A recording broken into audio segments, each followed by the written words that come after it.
have been empowered with skills and knowledge in food security and livelihood.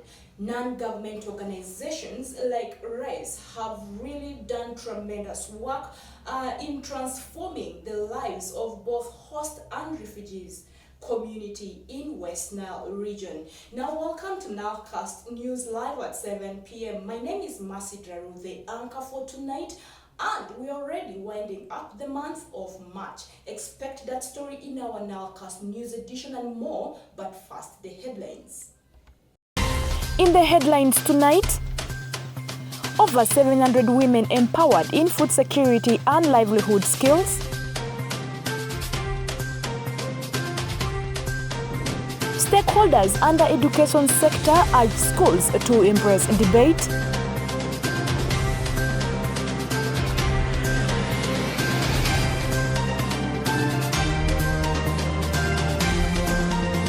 And Arua Buganda community to hold Kabaka Run on 6 April 2025. More of these details will come in the Nilecast live at 7 p.m.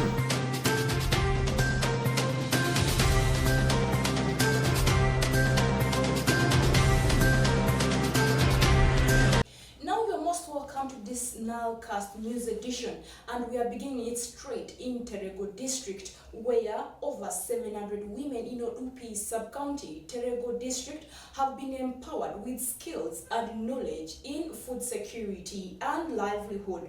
The program that looked at both the refugee women and the host women in has seen a tremendous impact in the communities of Odupi sub-county that is in Terego district. Oraku Benson Pastoral report.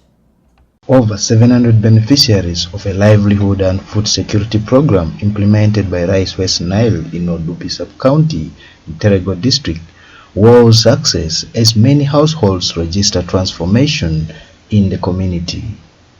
A section of the beneficiaries has mentioned some of the success registered. Community really was changing my life in the part of doing business, even though the agriculture I do, because I get the training from this project. We got some trainings from Rice West Nile, how we plant our crops in the field, how we manage our savings. In the terms of paying school fees to my brothers and catering for the home, and actually it has helped me. I even bought goats in our family now.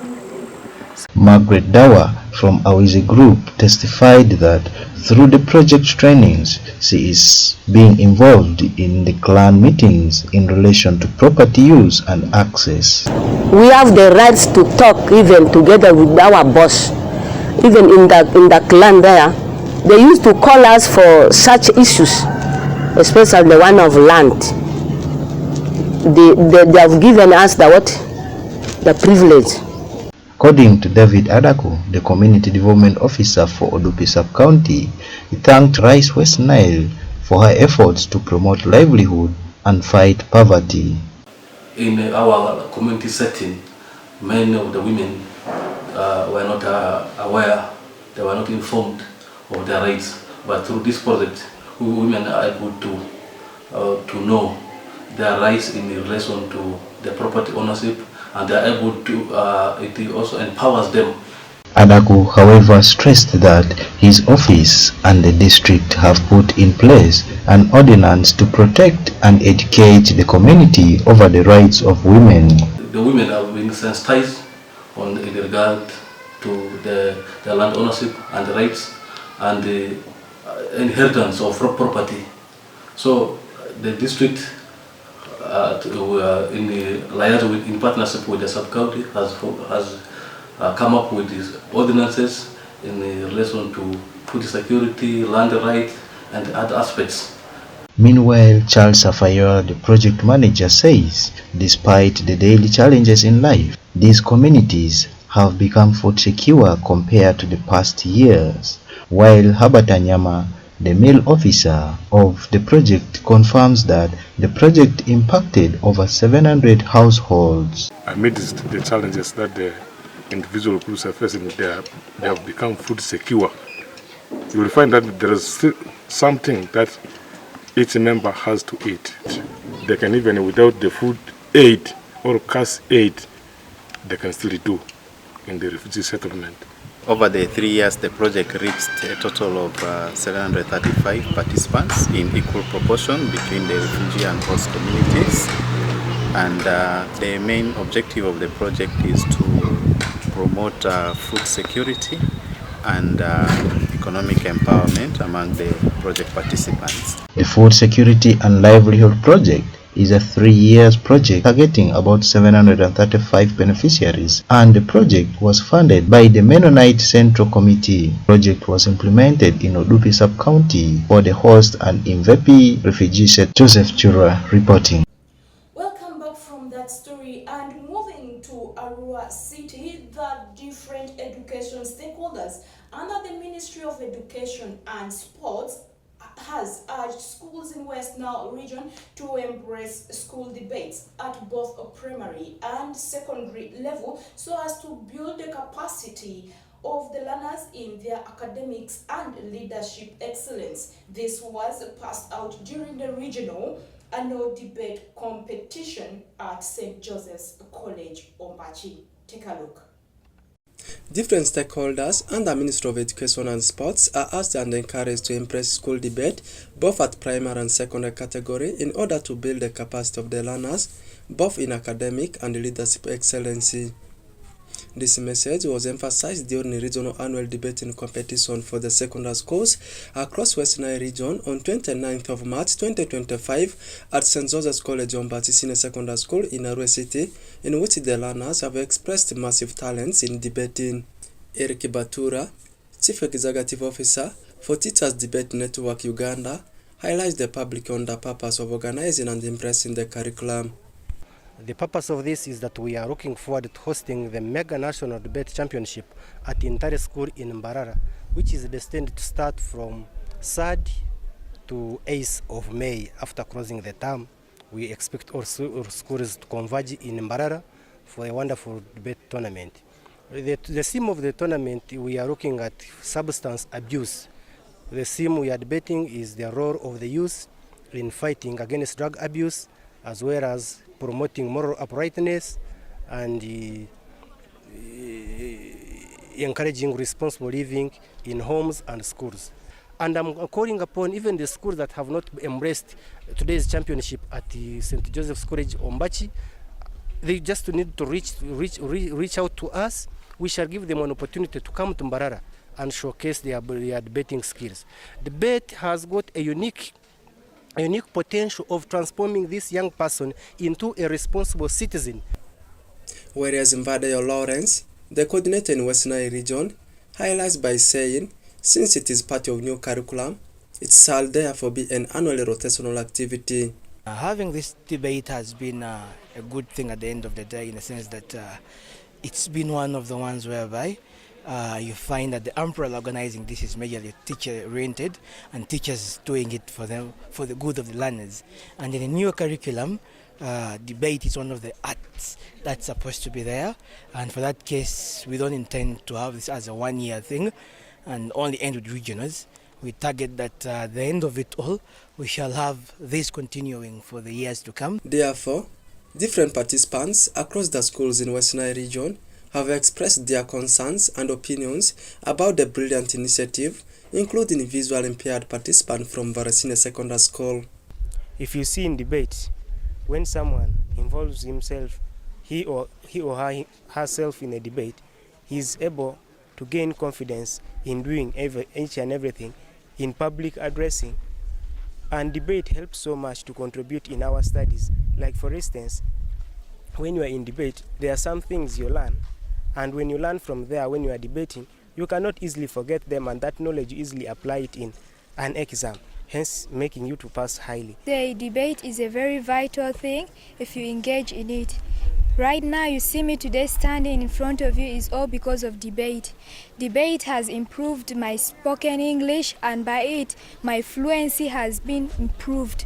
So what I'm trying to say is that debate builds your speaking ability, it improves your model of speech, and that is why I am encouraging you outside today that we should engage ourselves in debate. Not only that, but debate helps to build confidence in students. See, the future leaders of tomorrow are all basically built through debate. Debate widens the understanding. When you bring a point, when someone opposes you, you are able to have constructive ideas that come from your brain, or at the end, you disagree to agree, or you agree to disagree, to come up with good things, which I believe it's going to make our country, Uganda, to stand, and we have productive ideas, productive people who are going to drive us. Otherwise, I still beg and request all other stakeholders, the police, the doctors, to come in. When I joined the club like this, another friend of mine told me, Boniface, you are not seeing. How are you going to manage that? I just told my friend, keep quiet. Disability is not inability. It doesn't mean that, much as I don't see, it doesn't mean that I cannot speak. My mind, it is my eye which has problem, but my mind does not have problem. I just realized it indeed debate is something good. Even I up to date right now, even I'm sensing it because it has given me a lot of confidence. Because before that, even I used to fear talking in public. When I reached secondary again, another friend of mine told me, Boniface, why are you joining this club? This club is not for you. I said, why? I said, why? The friend told me, you are not seeing, but how are you going to manage that? I changed another one and say, out of sight does not mean out of mind. My mind works very well, but my eye does not see. It cannot stop me from arguing or opposing whatever things of debate like that. So that is the experience I got out of it. Up to date, I'm still in it. The culture of school debating has gone down across the country in the recent years, and efforts continues to revive it, and this year's annual national debate competition shall be hosted by Mbarara City from 3rd to 8th of May 2025. Oraku Benson Pastore, reporting for West Nile Television Nilecast. Moving on with our stories for tonight, as an annual program to celebrate and contribute to the country's development programs in Uganda, the Buganda community in Arua City have planned to participate in the annual Kabaka Run 2025. This year's run is geared towards the campaign against HIV/AIDS. This year, Kabaka Run will be held on the 6th of April 2025. Jura Joseph reports. The Buganda community in Arua City are set to participate in the annual Kabaka Run. Paul Lule, the chairperson of Buganda community in Arua, says this year's run is to raise awareness and also aimed at raising funds to fight against HIV and AIDS. Is for awareness. It's an awareness campaign to make sure that more people get to know about that the virus still exists, so that they really take necessary precautions against this virus. So the run is also intended to mobilize and also to create awareness amongst the community that the virus still exists. Lule, however, says the benefit of the campaign is to reduce on the spread of the HIV virus among Ugandans. The benefit is to reduce the spread of the virus, and I know over the time we've been doing this, most people, because when we do these campaigns, most people talk about this AIDS, and it reminds people that the virus still exists, and to ensure that they don't just be reckless about their lives. Meanwhile, Nalwa Dansangi called upon every Ugandan to join hands on the noble cause of the fight against HIV/AIDS in Uganda. So this is a call to everyone in this country, not only the people who came from across, everyone who is here, because we are all Ugandans and we have to do this for us. This is for us. Come out, come and join us on 6th of April, and we run. The CEO of Bamboo Village, Chiobe Wambuzi, has called upon the different partners to join hands in the fight against HIV on this day. The people of West Nile to join this campaign as we join the Kabaka of Uganda as he celebrates his birthday. This coming Sunday on 6th of April, please join us at Bamboo Village. And it's just much more than raising money to fight HIV. The Buganda community has been running this campaign for the last 4 years, addressing the various health reasons in Arua. This year's run in Arua City is to raise about 10 million Ugandan shillings to support the fight against HIV/AIDS in Uganda. According to the 2022 Uganda AIDS Commission report, Uganda saw approximately 52 new HIV infections, with young women aged 15 to 24 being particularly vulnerable, and a significant number of infections occurring among newborns due to mother-to-child transmission. Joseph Jura reporting. And finally, Uria Massive Empowerment Foundation, young community-based organization in Uriama Sub-County, Terego District, stands as one of government's spares to improve the level of girl-child education in Terego District. This is witnessed through providing scholarships for the best performing girls to pursue secondary education in the district. Oracle Benson Pastor reports. Uriama Self-Empowerment Foundation, young community-based non-governmental organization in Uriama Sub-County, Terego District, stands as one of the spears to improve the level of girl-child education in the district. This is witnessed through providing scholarships for the best performing girls to pursue secondary education in the district, also providing mentorship training. On Friday, 28th of March 2025, the organization had mentorship training for the learners in Aripia Senior Secondary School, also continuing to support the 14 girls who are under their sponsorship at the school.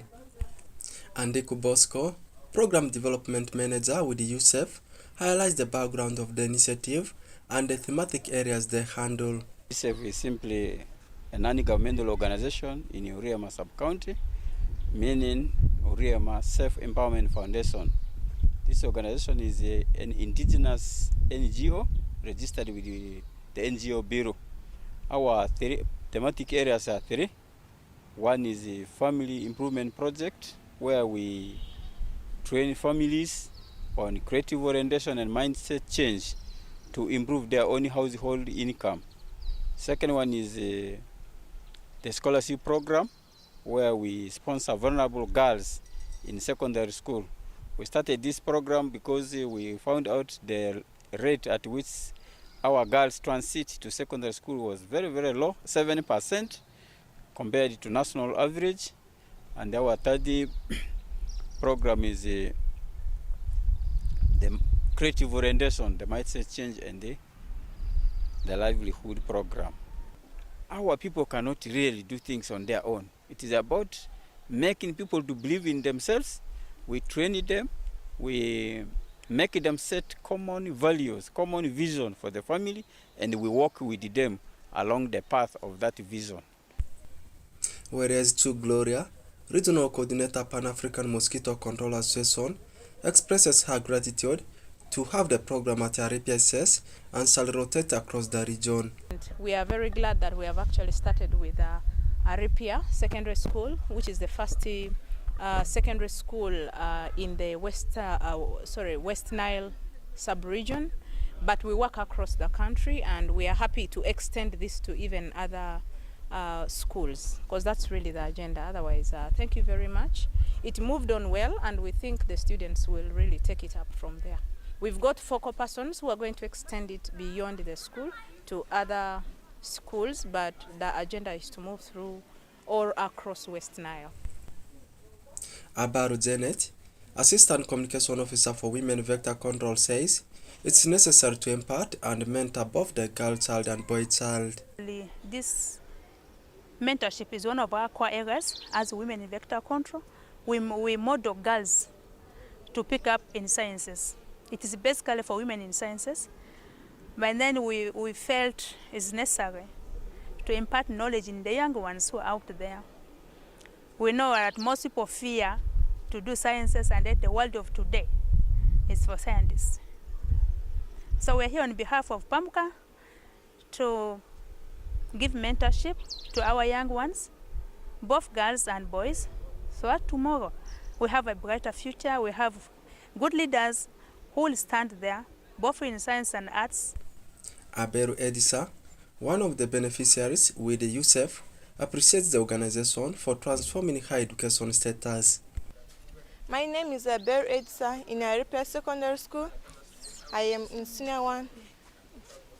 I never expected myself to be in school, but now I am in school. It is because of USEF, and I want to say thank you to USEF for bringing me in school, because I had no one to pay for me school fees, but USEF is now paying for me school fees. May the Almighty God bless USEF abundantly. Asega Peter Obega, head teacher at Aripia Senior Secondary School, appreciates USEF and other stakeholders for the support that has helped to change the face of the enrollment at the school, hence yearning for more support. This year, with the support from USEF and also from the parents themselves, we have realized there is a bit of improvement in terms of the enrollment. If you come this year to the school, the enrollment has risen by almost half.